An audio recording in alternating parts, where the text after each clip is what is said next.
There's no competition for me because I'm the strongest, so it's just kind of like a different... Well, you should let her think that, but... Yeah. It's not. As I've said before, it's not. It's just a fact. It's not a personal opinion. And it's not a reflection on what you can't do. But it is also kind of a reflection on all that you can do. It's just that you... But it is also kind of a reflection on all that you can do. It's just that you... But it is also kind of a reflection on all that you can do. Just... You're gonna give me your jacket, your helmet, and your motorcycle, and in return, I'm gonna let you keep your hand. What, no smile?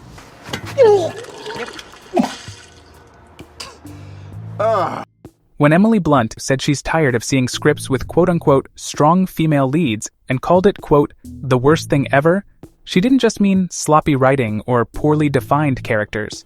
She was talking about female leads, specifically written to become vessels for agenda-pushing narratives that harm the impact the character could have had if the writer just decided to, put in some effort.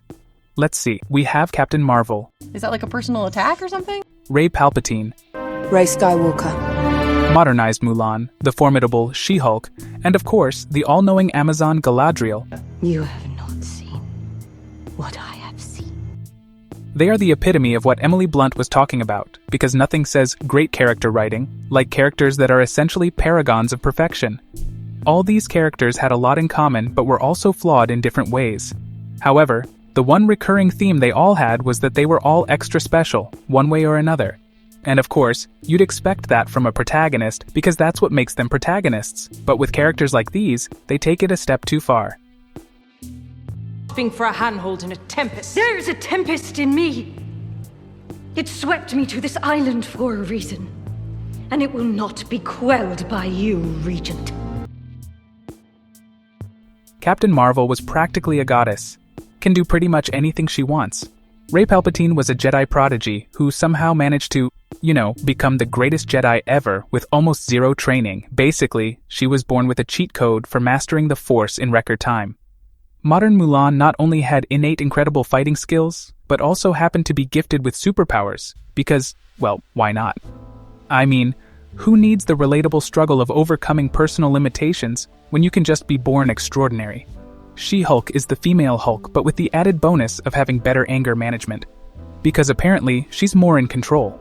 And then there's the wisdom of Amazon Galadriel, who seems to possess an uncanny knack for being right about, well, everything, even when she's wrong.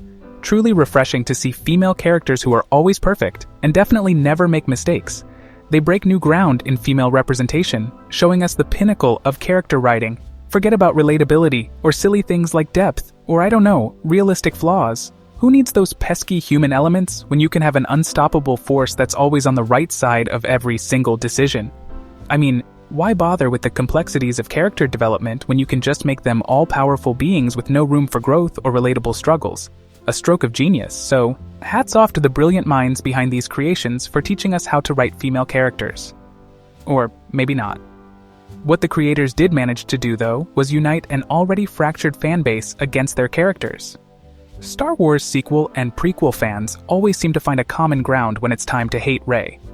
Galadriel suddenly made everyone united in their newfound love the Hobbit movies. Now, they're people who genuinely believe the reason some folks hate female-led characters is because of deep-seated sexism. And you know what? It's not completely baseless. I mean, we can't deny that there are people out there who are still stuck in the Stone Age and just have this irrational hatred towards anything with a female lead. But, a very important but, those people, the sexist haters, are a minority. They can certainly make a lot of noise, but in the grand scheme of things, they're just a small, often insignificant portion of the movie-going population. The vast majority of people don't really care about the gender of the lead character as long as the story is good and the character is written well. It's common sense.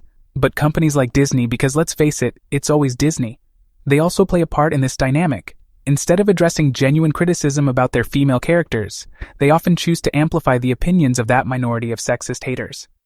Why? Well, saving face. They'd rather have people dislike a character because of her gender rather than admit that she was poorly written. It's actually a pretty clever strategy, one that they've perfected and has become very convenient for them. They've used it in Star Wars, Indy 5, The Little Mermaid remake, the Snow White remake, basically all MCU films after Endgame and more. You see, by shifting the blame to gender-based criticism, they can conveniently brush off any responsibility for their poor writing. They hide behind this shield of, oh, people just hate her because she's a woman, rather than acknowledging that they dropped the ball when it came to crafting a compelling character with a well-thought-out story. They love deflecting criticism by playing the gender card, but deep down, we know, and they know, it's not about that. It's never about that. It's about demanding better storytelling, better characters. It's always about quality, always. If a character is poorly written, fans will call it out, regardless of whether they're male or female. We all want to see strong, well-rounded characters because a lot of us are fans of the art of filmmaking first and foremost. But that's not happening anytime soon, guys. Because as soon as you call out these characters, the studios unleash their divisive talking points and people sadly get caught up in it. Then the focus shifts from the poor quality of the character to a debate about her gender. There's a tempest in me. It swept me to this island for a reason, and it will not be quelled by you, Regent. We've had really good female characters in the past. The popular ones, my favorite ones, come to mind, like Sarah Connor, Ellen Ripley, all the Disney princesses, Leia Organa, Arya Stark, Furiosa, and a million other great characters across fiction. But apparently, they weren't good enough for companies like Disney and their ever-growing agenda-pushing train. I think it's traditional for protagonists to be likable. If they aren't likable, then they become failed characters. But writers often make the mistake of thinking that making them unbelievably overpowered will, automatically make them likable, which then unfortunately creates a Mary Sue or Gary Stu, characters with almost zero flaws. But flawless characters are not relatable or interesting, they're just not. We connect with characters who have flaws and face challenges because that's what makes them human and believable. You wouldn't believe the amount of time you could waste just trying to come up with reasons why these modern female characters really miss the mark as protagonists. I mean, they each have their own unique ways of falling short, but they all had one thing in common: having these incredible powers without actually deserving them. Perfection right from the start, without any challenges. I mean, just look at Rey, the ultimate Mary Sue. She was apparently born a mechanic and somehow knows more about fixing the Millennium Falcon than the actual owner. What'd you do? I bypassed the compressor. But then, she's also this insanely powerful Jedi. She picks up a lightsaber for the first time and bam! She's taking down these super intense Sith Lords who've trained years to master the craft. And oh, of course they just had to throw in the whole "she's Palpatine's granddaughter" thing to explain it all away. Somehow Palpatine returned. Somehow Palpatine returned. It was embarrassing. Now, let's compare her to Luke, the character she was created to replace. Luke had to go through tons of hardships to earn his power. He lost his family, his mentor, his hand, and he had to learn how to be a Jedi the hard way. It wasn't handed to him on a silver platter like it was for Rey. The whole deal with the modern, strong female character gimmick is that it wants to erase the past and replace it with its own version of how they want women to be. And I don't think it's progressive, it's actually pretty regressive. Old Mulan was born without any superpowers. She was just a regular woman. Being the only lady in the army, she was well aware of her physical limitations compared to the men, and had to get creative to compensate for her lack of physicality. She used her intelligence and out-of-the-box thinking to literally save China. And for years, millions of people across the world, men and women, found her story relatable and inspiring. New Mulan misunderstood the whole essence of the character, what she stood for. Which wasn't just embarrassing, it was also quite sad. She was born with all these amazing gifts and talents. She practically had superpowers. Apparently, there was nothing she couldn't do once she set her mind to it. But guess what held her back? Society. Yes, stupid societal expectations and norms were the only thing standing in her way. If you feel like you've heard this before, it's because they pulled the same gimmick with Captain Marvel. They really outdid themselves by creating the patriarchy as an actual character who was conveniently always there, just to hold Captain Marvel back from reaching her full potential. Very original. But when our heroine eventually had an epiphany and realized she was being held back by the patriarchy all along, she unleashed her potential. It was only when she stopped listening to the oppressive forces of society that she truly became the most powerful being in the universe.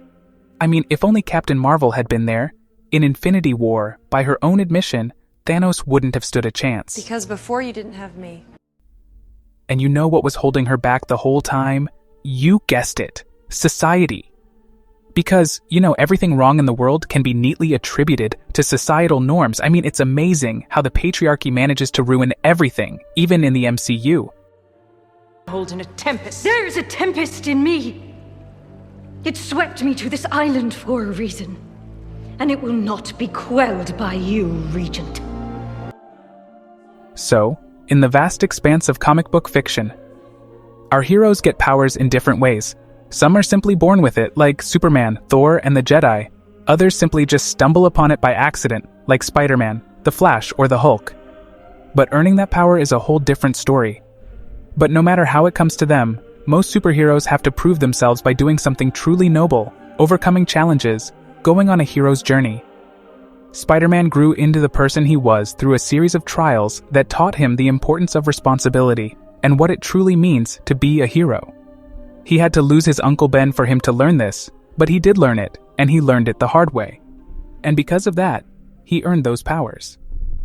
Zack Snyder's Superman, despite literally being one of the most powerful characters in fiction, faced his own struggles, especially when it came to how the modern world perceived him, along with the enormous expectations placed on his shoulders as a literal god. It wasn't easy for him to find the balance between fulfilling those expectations and understanding the limitations on what he can or can't do. We saw Iron Man go from careless billionaire playboy to selfless philanthropist who gave his life to save half the universe. The common thread in these stories is that these superheroes don't just acquire their powers and instantly become invincible. No, they face their fair share of challenges and obstacles. It's through these struggles that they truly begin to understand the essence of being a hero. It's pretty fascinating how Bruce Banner wrestled with his powers for such a long time. The poor guy was so desperate to gain control over the Hulk that he tried taking his own life. I got low. I didn't see an end, so I put a bullet in my mouth and the other guy spit it out. Then along comes She-Hulk, and just like that, she gets her powers one day and poof, masters them like a pro the very next. It's a laughably bad mockery of Banner's struggles. And let's not forget, they didn't just stop at ridiculing Bruce. That show absolutely humiliated him. I will get called emotional or difficult or might just literally get murdered. So I'm an expert at controlling my anger because I do it infinitely more than you. I cringe, Mr. Mayor. What we usually see is that these movies and shows just don't fail at writing female characters. They fail at writing men too. It's why they're mostly just, bad movies. A whole bunch of people actually found Galadriel to be pretty annoying, and it's not hard to see why. I mean, the show had this habit of constantly trying to manipulate our emotions and force sympathy for the character. Most of what she did had these mechanizations designed to make you, the audience, somehow feel sorry for her rather than naturally developing her as a character. It totally takes away from the authenticity of her journey. Netflix's Arcane did the complete opposite, and Rings of Power should have taken notes because it was such a refreshing change to the status quo. Instead of focusing on celebrated victimhood, which they totally could have, the series really highlighted the main character's resilience and refusal to be seen as a victim, or be defined as one, even though she had every right to be. I think this portrayal offers a more empowering narrative for young women because it demonstrates a lot of key points about leadership and resilience, as well as learning from your mistakes, which is premised on the fact that you will make mistakes in the first place. A very antithetical to the entire ideology around Mary Sue's. One thing that tends to get overlooked when we talk about the portrayal of protagonists, male or female, is the importance of promoting a healthy sense of self-worth. It's funny how Disney, for example, often ends up reinforcing the idea that self-obsessed, grandiose people make good role models for young women. It's clear to me, and I think to most people around the world, that true power comes from being able to inspire and uplift others while still staying true to yourself. Real power isn't about being, self-centered or narcissistic. It's about having qualities like empathy, resilience, and leadership. It's about being able to make a positive impact on others while maintaining your own sense of integrity. Unfortunately, when certain media outlets fail to grasp this distinction, they unintentionally, or intentionally in many cases, contribute to misguided ideals of power and self-worth for young women. It's like they want to give us strong female characters, but they're missing the mark on what it really means to be a strong woman in the first place. The solution to this is actually quite simple. Create characters to tell a story, not to drive agendas.